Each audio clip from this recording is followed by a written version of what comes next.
Assalamualaikum warahmatullahi wabarakatuh. Teman-teman Never Ending Aglonema, kita kembali lagi.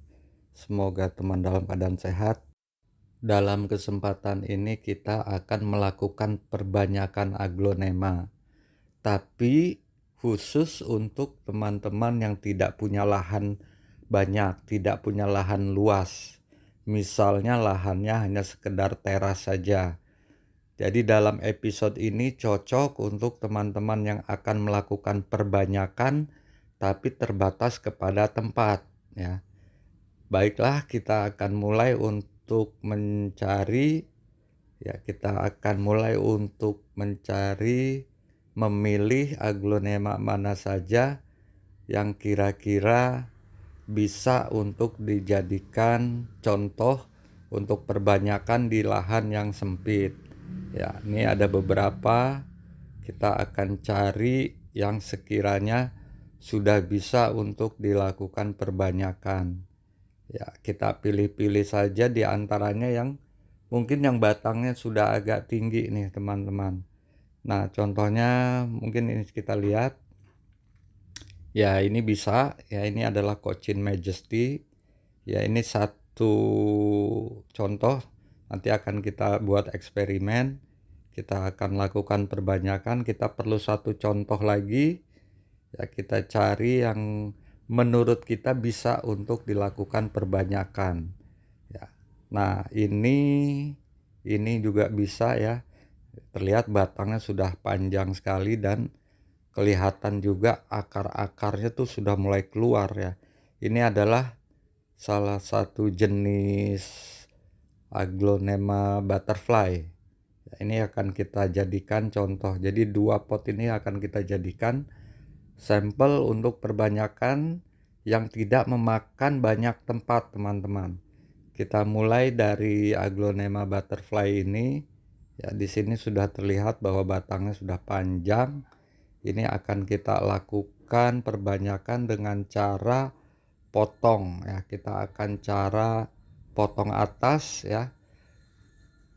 Ini sudah lebih mudah karena sudah banyak keluar akar nih, pohon udah agak tua nih, teman-teman nih. Ya. Jadi untuk perbanyakannya kita langsung saja melakukan pemotongan di bagian atas, teman-teman ya. Perkirakan kira-kira cukup apa panjang bonggolnya, kita potong ya. Kita dapat satu atas, kita udah siap tanam. Kemudian untuk yang bonggol bawahnya juga akan kita potong ya. Jadi ini semua adalah dalam rangka perbanyakan aglonema supaya kita dapat memperbanyak aglonema di tempat kita, namun supaya tidak makan tempat. Bagaimana caranya akan saya tunjukkan ya. Karena ya tidak semua penggemar aglonema atau penghobis aglonema memiliki lahan yang cukup. Jadi pergunakan saja lahan yang ada untuk melakukan perbanyakan. Kita sudah potong tadi ya. Saya lebih suka potong bagian atas. Kenapa? Karena tidak perlu membongkar struktur media di dalam pot sehingga bonggol yang di dalam pot tersebut tidak terganggu ya. Tapi apabila kita bongkar bagian bawahnya dan kita potong bagian bawahnya, itu akan membongkar semua media ya. Karena tanpa kita bongkar pun biasanya yang keluar adalah di bagian bawahnya. Jadi maksud potong di atas di situ adalah ya bonggol bawah pasti keluar, tapi bonggol-bonggol atasnya pun pada saat kita tanam nanti kita harapkan akan keluar juga. Kemudian ini adalah contoh kedua yaitu Cochin Majesty, kita potong atas tanpa akar. Kita lihat spotnya juga tidak ada, pohon sehat ya, bersih ya. Kembali saya lebih suka lakukan potong bonggol bagian atas. Ini pakai pot tinggi, jadi sudah dipastikan nih potnya maksudnya bonggolnya sudah pasti panjang ya. Nah, saya lebih suka potong bagian atas karena kita tidak perlu membongkar media lagi gitu. Karena kalau kita potong bagian bawah ya, bagian atas itu belum tentu keluar teman-teman ya, tapi kalau kita potong bagian atas itu akan pasti bawahnya juga akan keluar, dan potongan atas pun kita dapat. Kita kurangi medianya karena bonggolnya ini pasti panjang, kita akan lakukan pemotongan lagi untuk yang di bagian atas. Jadi bonggol bagian bawah tidak terganggu, atas bawah juga nanti akan keluar tunas. Tujuannya seperti itu. Ini yang kita dapat teman-teman. Bonggol-bonggol ini nanti akan kita sterilkan di larutan fungisida seperti ini. Kita cuci, kita bersihkan ya.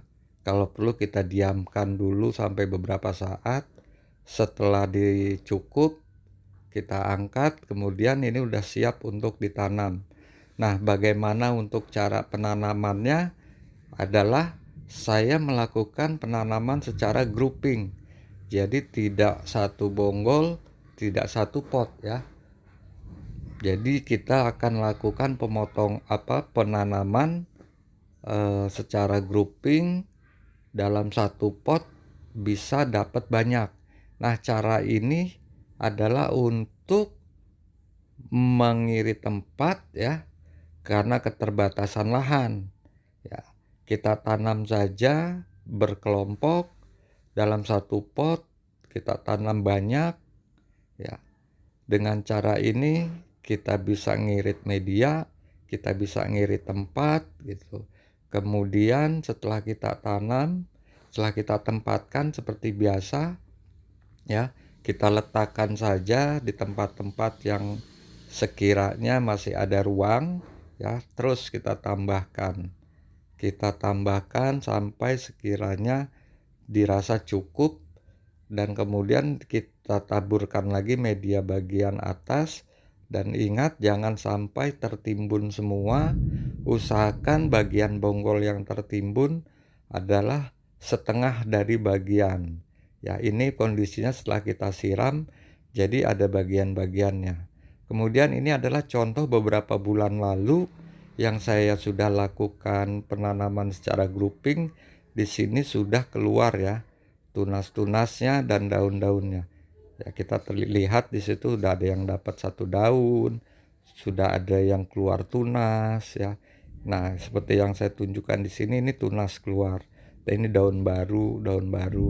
Kemudian di situ juga ada tunas-tunas lain yang sudah mulai keluar. Nah, ini adalah contoh dari penanaman bonggol secara grouping teman-teman ya. Penanaman bonggol secara grouping ini dimaksudkan dalam rangka untuk mengirit tempat dan media karena keterbatasan dari lahan tersebut ya. Contohnya lagi nanti kita akan tunjukkan. Nah, ini posisi setelah sekitar 1 bulan lebih kita lakukan penanaman ya. Kita tinggal merawatnya saja. Kita semprot dengan fungisida untuk perawatan sehari-harinya ya, sekitar 2 minggu sekali kita semprot dengan fungisida.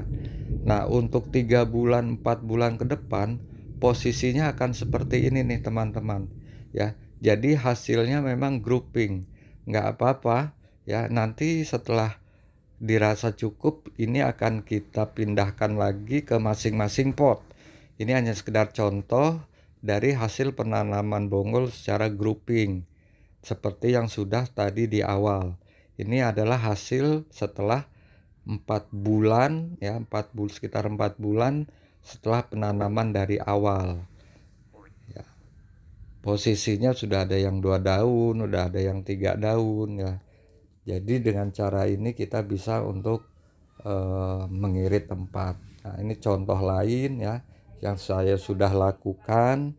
Sebagai contoh lain juga ini saya akan tunjukkan. Nah, ini kita ada beberapa pohon yang memang hasil dari grouping bonggol di awalnya.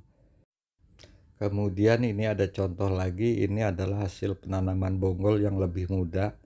Ini sekitar 2 bulan sampai 2,5 bulan yang lalu saya tanam melakukan cara grouping juga. Kemudian kita ada contoh yang sekitar 1 bulan lalu kita tanam bonggol secara grouping. Ini sudah mengeluarkan daun-daun baru. Jadi itulah contoh-contoh grouping dari penanaman bonggol dalam rangka keterbatasan lahan. Karena tempat kita untuk perbanyakan terbatas, cara ini bisa digunakan oleh teman-teman untuk mengirit tempat ya. Beda dengan nursery-nursery yang memang mempunyai lahan-lahan luas. Bagi teman-teman yang punya lahan sempit, tidak luas, hanya terbatas kepada teras saja misalnya, cara-cara ini bisa ditempuh ya. Nah, ini contoh pertama ya, contoh-contohnya juga ya. Jadi ini saya tunjukkan urutan-urutan pertumbuhannya dari yang mulai sebulan, 2 bulan sampai dengan yang sekitar 3 sampai 4 bulan.